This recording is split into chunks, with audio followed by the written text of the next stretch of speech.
The genre of horror games have been around for decades, bringing the mixture of monsters and fantasy with violence and gore into arcades and living rooms. But a lot of the time, these are solo experiences. So in the month of October, I'm talking about co-op horror games. And today, we're talking about the top 10 retro co-op horror games.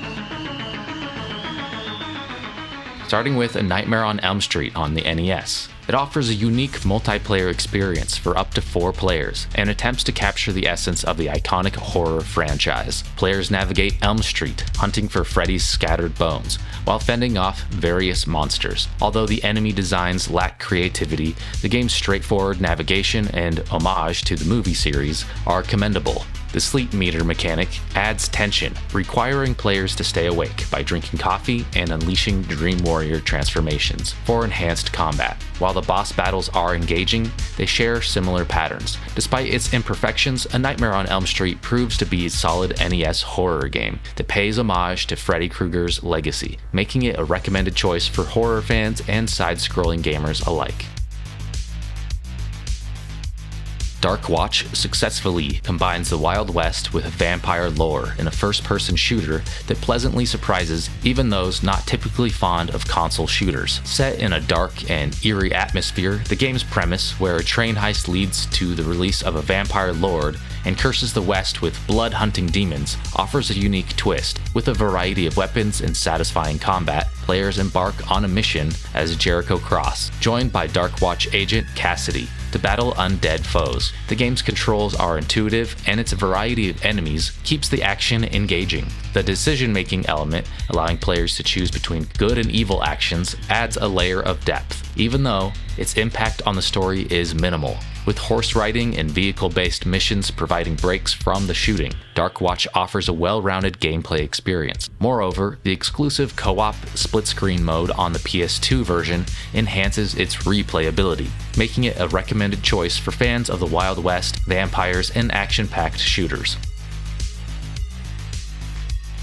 Night Slashers stands as a hidden gem in the beat-em-up genre, often overshadowed by Capcom's renowned classics. While Capcom may remain supreme in the beat-em-up realm, Data East's creation deserves recognition for its unique blend of horror and action. Set in a world overrun by zombies and the undead, it draws parallels to both Castlevania and Resident Evil. Although its combat may not match the pristine precision of Capcom's offerings, Night Slashers compensates with grotesque visuals and an engaging plot, introducing players to a cast of wacky yet endearing protagonists. While Night Slashers may not have reached the same level of fame as its counterparts, it undoubtedly holds its own among connoisseurs of the beat-em-up genre, offering a thrilling and slightly more reserved alternative to the Capcom classics.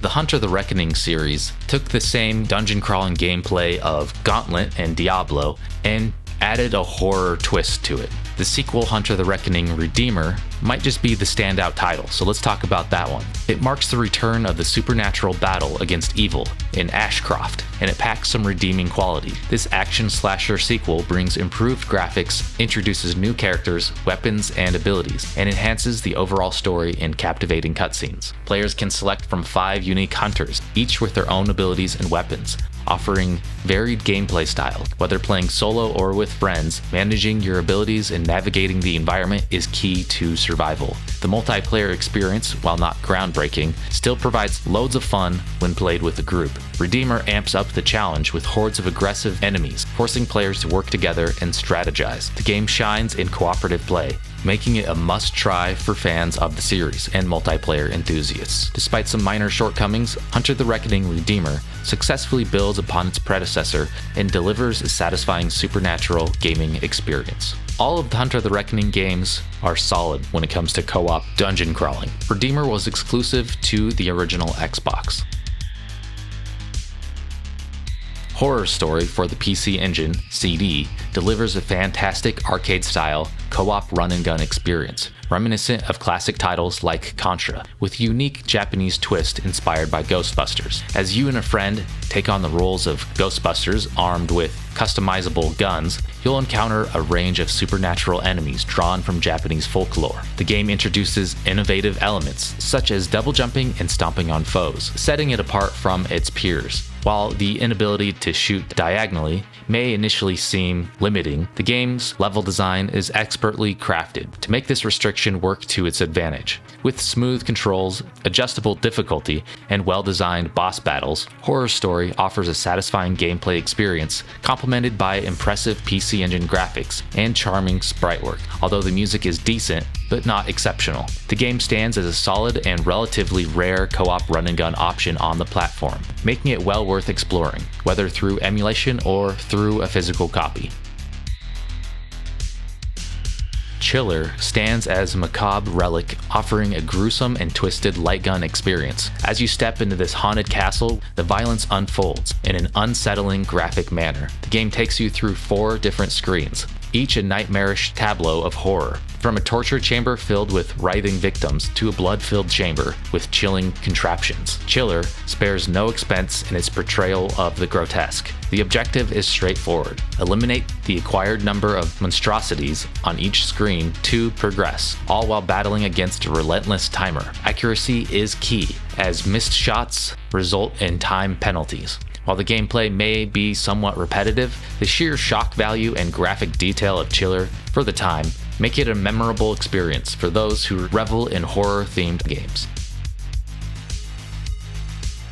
In the realm of horror games, the definition of the genre has evolved significantly over time. Doom, originally considered a horror game, now appears more as a horror-themed action game by modern standards. Doom remains a well-crafted and iconic first-person shooter, acknowledged for its influence on the genre's mainstream success. Its once frightening elements such as eerie environments, grotesque monsters, and a hellish narrative were groundbreaking at the time. However, in retrospect, Doom delivers more thrills than terror due to its fast-paced action gameplay and pixel art graphics.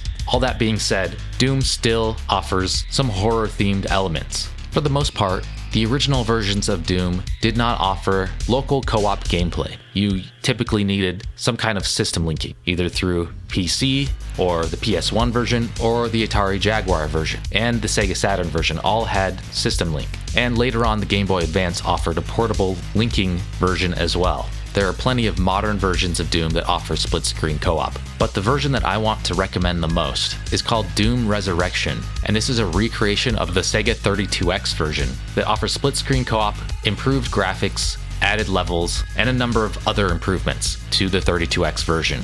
It's incredible that this even exists, so if you're able to, definitely try this version. Zombie Revenge proudly embraces the B-grade charm of cheesy zombie flicks, channeling it into a 1999 3D beat-em-up spin-off to Sega's House of the Dead series. With its intentionally poor production quality, overacted characters, and ludicrous plot, the game takes players on a wild ride filled with hammy acting and dumb writing. Set in the House of the Dead universe, the story revolves around a secret government experiment gone awry, unleashing the undead soldier UDS virus on Woodside City. 3 agents, including the eccentric named Stick Brightling, Linda Rada, and the formidable Rikia Busajima, embark on a mission to stop the virus and its antagonist, Zed. The gameplay combines bare-fisted combat with firearms, offering a satisfying mix of punches, kicks, and gunplay, as players face hordes of undead foes. While the game's over-the-top gore and cheesy aesthetics have niche appeal, it occasionally suffers from frustrating controls and difficulty spikes. Zombie Revenge may not be a blockbuster, but it stands as a quirky curiosity for those seeking campy zombie-slaying action. Continuing on with the zombie theme, let's talk about Zombies Ate My Neighbors. Initially released on the SNES in 1993, it's a classic co-op run-and-gun game that combines humor with scares. This LucasArts title pays homage to B-grade horror films, featuring a charming assortment of goofy monsters and second-tier villains. Players must race to rescue helpless non-player characters scattered throughout each level, while fending off various enemies, including zombies, aliens, knife-throwing munchkins, and more.